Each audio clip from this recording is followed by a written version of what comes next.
What's up, guys? It's Pula, and I'm coming to you guys with some more of the cat lady. Unfortunately, when I saved last video, apparently the game decided not to actually save. I guess I don't know what the fuck happened. So I just played through the part we played through. Thank God for a skip. And let's reach inside. It's a long ass arm, Susan. Oh yeah, this is just a little scratch, you know, just a little bit of blood. I forget what I'm supposed to do here. Yeah, that's it. This song is boy, this shit's bumping.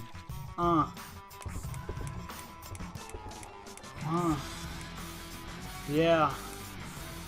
Music by Micah Mac. Oh, it's Micah Mike. Micah Mike. I'm sure that's not how you say it. It's definitely not Micah Mike. James Spanos. You know what? I don't like the interface, Spanos. You asshole. Should have did a better job. Art and programming. R. Makowski. I'm like Mike Wazowski from Monsters Inc. Whew, man, this shit's intense. I think that might be the end of the credits, and now that's the second time they showed the cat lady. Oh my God, time's reversing. Oh, there it is, the cat lady twice. Although that text is a little harder to read. I forget, what was that, chapter 1? I guess I was, damn. Yeah, I never expect the first chapter to be like that short. I mean, yes, I do enjoy fine art. Thank you for noticing. There's a certain raw beauty to it that modern painters often fail to recreate. I always wanted to be an artist myself, but it'll be a long time before I can call myself that. I often say that patients are my canvas, but my job is more about restoration, obviously. I look at the damaged human minds and bring them back to their former beauty. I'm sorry, I'm probably boring you. No, it's not that. It's just... it's been a difficult couple of days. I'd really like to go home. Of course, and go home you will. As soon as we've done this little assessment, okay, you probably know how it works. I've read in your file you used to be a nurse. Yes, I know very well how it works. You want to check if I'm nuts? Well, I wouldn't use that expression, obviously. But yes, we have to make sure you're safe and figure out how to help you. Also, as a nurse yourself, you know there's always paperwork involved. These forms won't fill themselves. Honestly, Susan, you have nothing to worry about. This is just a formality. I could tell straight away that you are not nuts. Fine. What would you like to know? I will answer all your questions. Then I'll go home, take a long shower, and catch up on sleep. Wonderful. Let's see then. Where do we begin?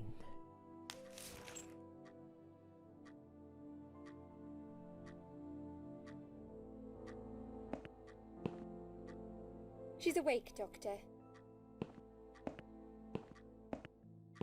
Good evening. It's good to see you awake at last. You're in the Cedar Lake Hospital. My name is Andrew. I'm one of the doctors. Would you confirm your name for me, please?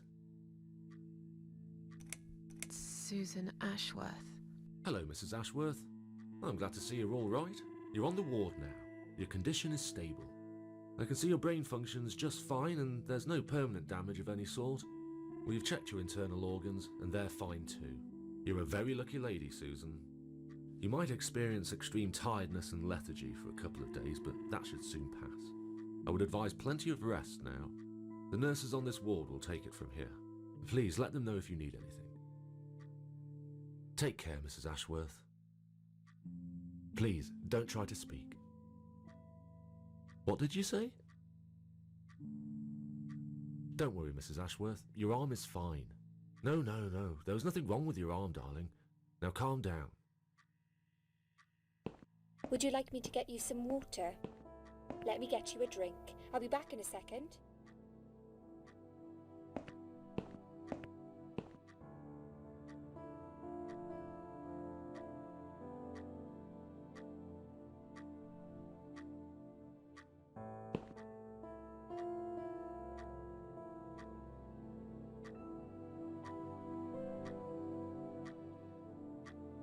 I'm sorry, Susan.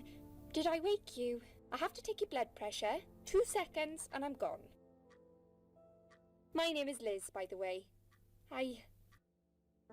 I'm sorry. I know this isn't very nice. Believe me, I hate waking people up just for this. But being a nuisance is part of my stupid job, unfortunately. Oof, I hate this place. Tell you what, Susan. Can I call you Susan? So anyway, I shouldn't say it, but you know I'm going to anyway. You are so lucky. It's crazy. You doing what you've done, and her walking in, seeing what she saw. That was a chance. 1 in a million. I'm not making any sense again, am I? I'm tired. They're working us to death here, you know. Modern day slavery. One day I'll tell them what I really think. I swear I will. Ah, and here it is. You've got the blood pressure of an 18-year-old. Just wanted to say you're lucky, I think. And that I hope you've changed your mind about some things. Got to go, but I'll see you later. You take care, sweetheart, yeah?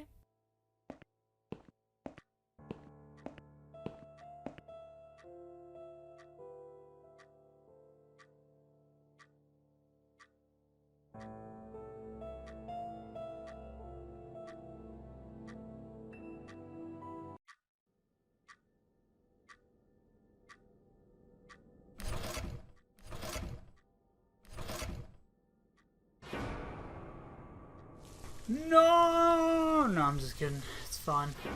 You're fine, Susan. You can't die anyways. You're immortal.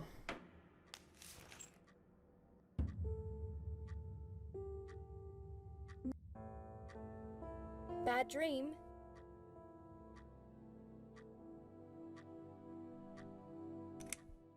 Yeah, a really bad one. I knew it. I could see as soon as I came in the room that you were having a nightmare. I guess I shouldn't have woken you up. What was it about? I was burnt alive. Actually, it reminds me of something that happened the other day. There was this woman on the emergency unit, and she really wanted to smoke, you know? But they wouldn't let her, of course. She wasn't well at all, not just injured, but not right in the head. She was on 10 litres of oxygen through the face mask. She had to stay in bed, she was told. But she wouldn't listen, of course, and as soon as they'd left, she lit up a fag. The whole room went up in flames, and so did she. I guess you didn't really want to know that, did you? That's just me and my big gob. Typical. I never know when to shut up. What was your name again? I forgot to introduce myself, didn't I? I always do that. So sorry, Susan. My name is Elizabeth. But you can call me Liz, like everyone else. You're here a lot. Every time I open my eyes, I see you. They make auxiliaries do crazy hours here. Seriously, I feel like I've got no life sometimes. I'll be here till the morning. To be honest, I keep coming here to hide. Please don't give me away. I just want to rest my legs for 2 minutes, that's all. What happened to me? Well, how much do you remember? I took some pills, and I fell asleep in the chair. I remember how the room kept spinning around me slowly. I felt so calm. And then, all of a sudden, I was on the field of barley. It was great at first. I felt happy. I was free. But it soon got worse. There was this tunnel, but there was no light at the end of it, only darkness. Then I got lost in the woods. There was my dead body hanged on the tree, a burning car, and a crow, and a deer. I heard something behind the trees, but I didn't dare to look. Then I found the house. The old woman who lived there, I think she was Death. Or maybe she was the devil. I'm not sure. She said they call her the Queen of Maggots. She said I should go back, gave me another chance.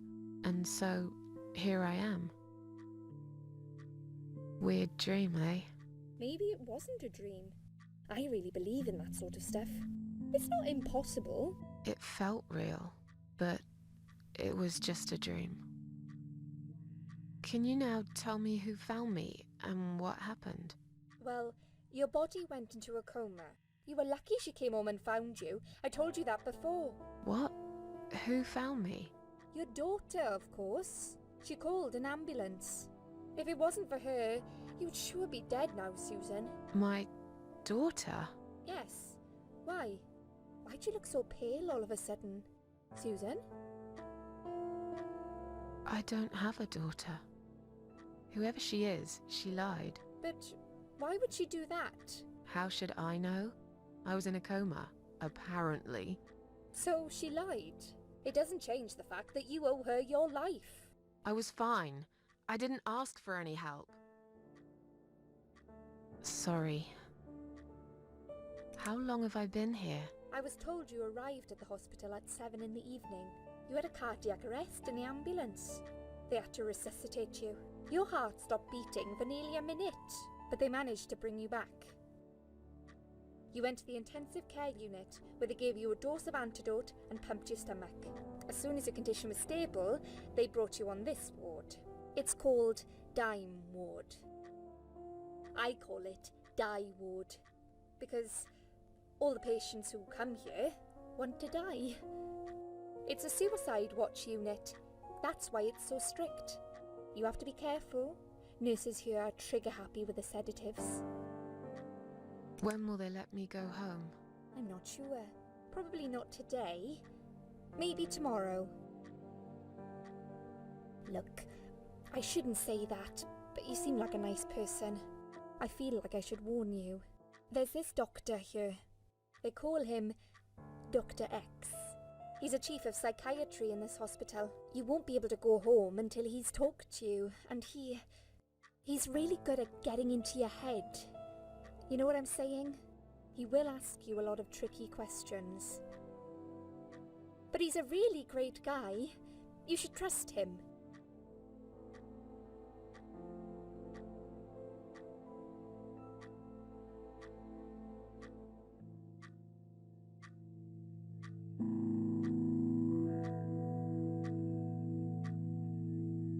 Tell me more about this Dr. X.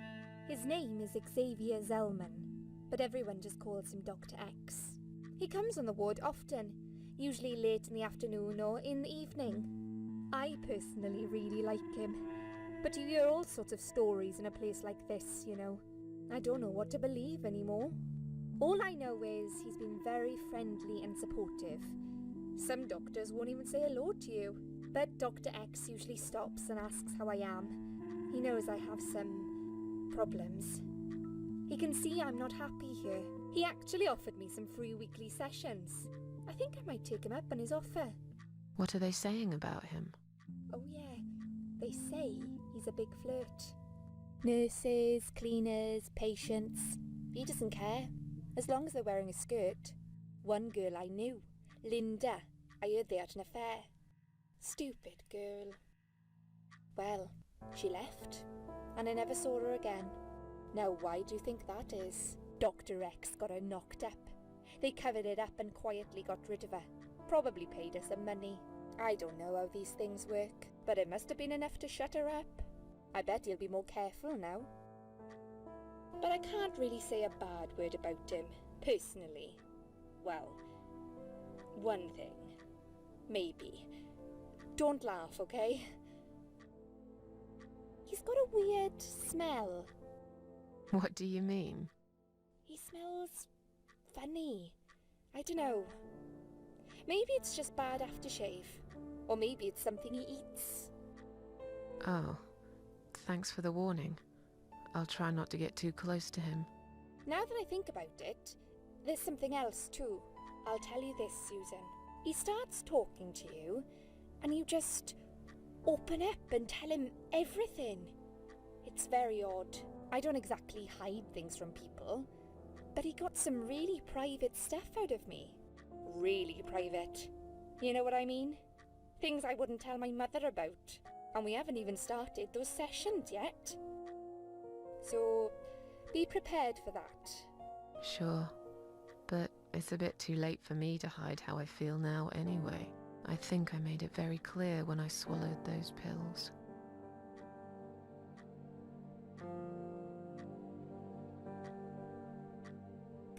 Did you see this daughter of mine?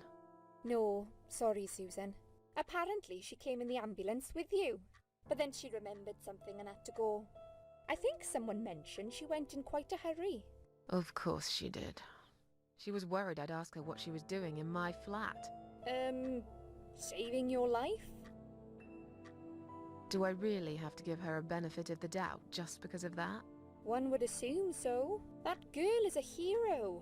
Maybe real heroes always leave before their identity is revealed. Or she was a burglar, attempting to steal from me. That's a possibility too. Have you got anything very precious in your flat? Maybe.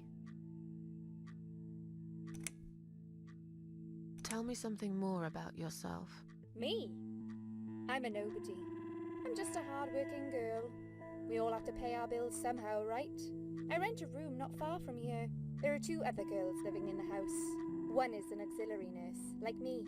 She's always sick. The other one is a stripper. At least I think so. She's never home at night. Maybe she works at night, like you.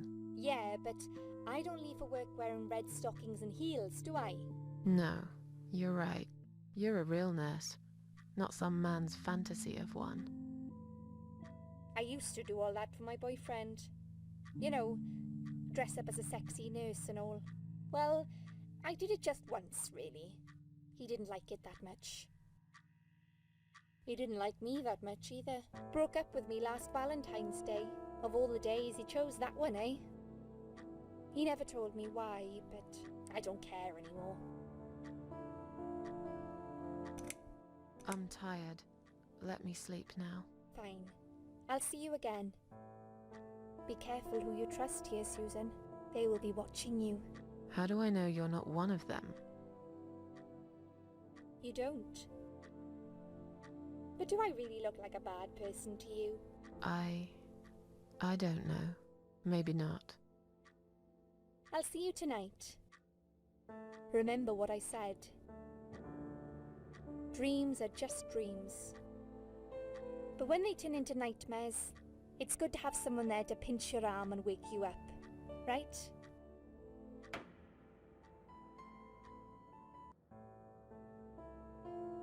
We'll start with a little chat about your childhood. I want you to be as honest as possible. It's important if we want to get to the bottom of your problem. Count to 10 and tell me when you're ready, Susan.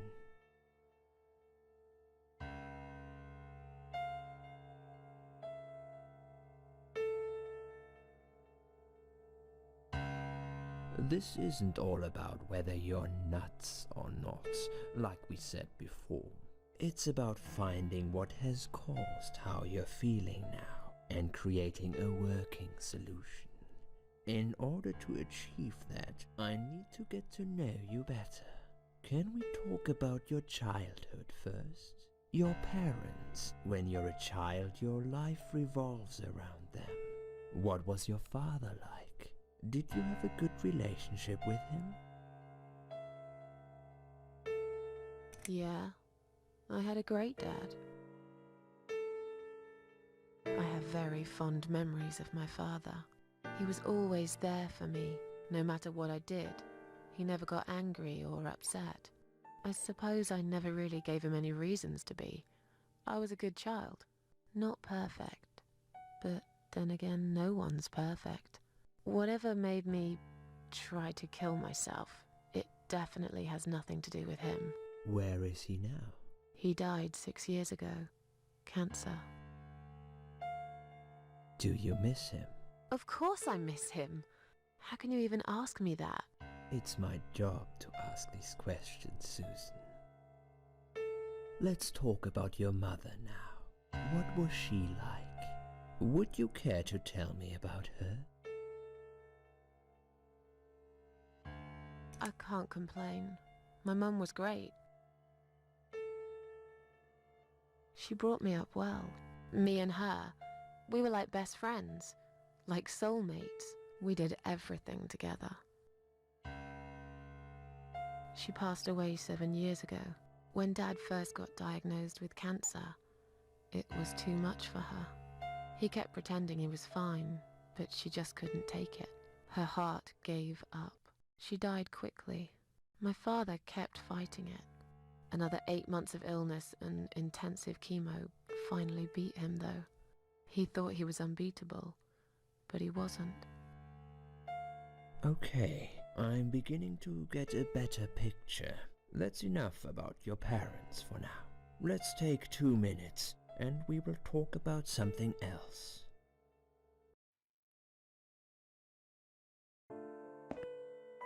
I need to get out of this place. I hate hospitals. Besides, I really want to go home and forget all about this.